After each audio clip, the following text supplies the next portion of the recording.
ताज्या बातम्या पाहण्यासाठी महासंग्राम मराठी न्यूज चॅनलला सबस्क्राईब करा आणि अपडेट रहा।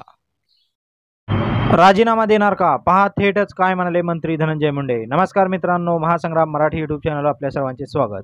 बीड जिल्ह्यातील मसाजोग गावचे सरपंच संतोष देशमुख यांच्या हत्या प्रकरणानंतर बीड जिल्ह्यातील इतर प्रकरणे समोर येत आहे। यानंतर मंत्री धनंजय मुंडे यांच्या राजीनाम्याची मागणी विरोधकांकडून केली जात आहे। या संदर्भात त्यांना पत्रकारांनी विचारले असता मंत्री धनंजय मुंडे यांनी आपली प्रतिक्रिया दिलेली आहे। पहा नेमकं काय म्हणलेत मंत्री धनंजय मुंडे। एक मुद्दा असा आहे की मी राजीनामा द्यावा तर का द्यावा याचं काहीतरी कारण लागेल। या कुठल्याही प्रकरणामध्ये मी ना आरोपी आहे ना माझा या प्रकरणाशी कुठलाही अर्थार्थी संबंध आहे।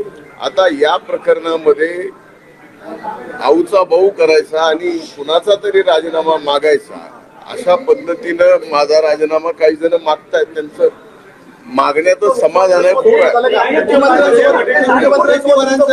वडेट्टीवारांचं वादग्रस्त वक्तव्य आहे की छोट्या आकाला कुठेतरी एन्काउंटर केलं जाऊ शकतो मोठ्या आकाला वाचवण्यासाठी, त्यामुळे छोट्या आकाला वाचवण्याची गरज आहे असं ते बोलतात। नाही, तसे माननीय विजय वडेट्टीवार बोलायला हुशार आहेत, पण अशा पद्धतीचं छोटा आका मोठा आका हे पहिल्यांदाच तुमची सर्वांची भाषा मी आज ऐकतोय। कुणाचा एन्काउंटर आणि कुणाचा काय हे अशा गोष्टी नाही आहेत। एक तर पोलीस प्रशासन CID हे अतिशय व्यवस्थितपणानं तपास करते। आमच्या दृष्टीनं दिवंगत संतोष देशमुखची जी हत्या झालेली आणि ज्यांनी हत्या केलेली आहे त्यांना फास्ट ट्रॅक कोर्टामध्ये नेऊन फासावर चढवणं हा सगळ्यात पहिला उद्देश आमचा या प्रकरणामध्ये आहे। त्यामुळे कुणी काय बोलावं आणि कुणाचं काय होणार आणि काय नाही याला काही अर्थ नाही। मुळामध्ये या प्रकरणात या ठिकाणी फास्ट ट्रॅक मध्ये गेलं पाहिजे ही मागणी मी पहिल्यांदा केली आणि ही नागपूरच्या अधिवेशनात।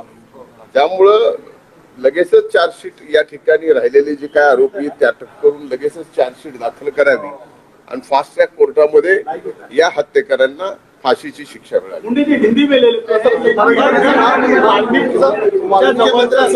या संदर्भात चर्चा केलेली आहे का या प्रकरणी? नाही, मुख्यमंत्र्यांशी तुमचं या संदर्भात वाल्मिक कराड आणि तुमचे जे जवळचे संबंध आहेत, जर तुम्ही मंत्री म्हणून राहिला तर या तपासावरती दबाव येऊ शकतो असं विरोधकांचं म्हणणं आहे। त्यामुळे तुम्हाला मंत्रिमंडळातून बाहेर काढा अशी त्यांची मागणी आहे। त्या मागणीकडे कसं पाहता? एक लक्षात घ्या, म्हणूनच हा तपास CID कडे दिलेला आहे।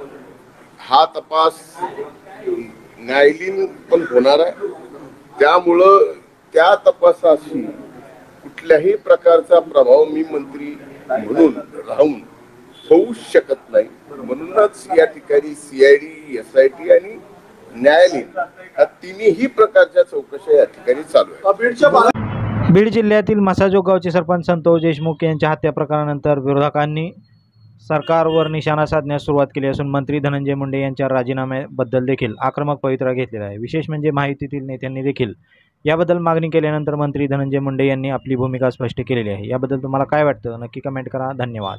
आपण जर हा व्हिडिओ यूट्यूबवर पाहत असाल तर आमच्या चॅनलला सबस्क्राईब करा आणि फेसबुकवर पाहत असाल तर चॅनलच्या पेजला फॉलो करायला विसरू नका।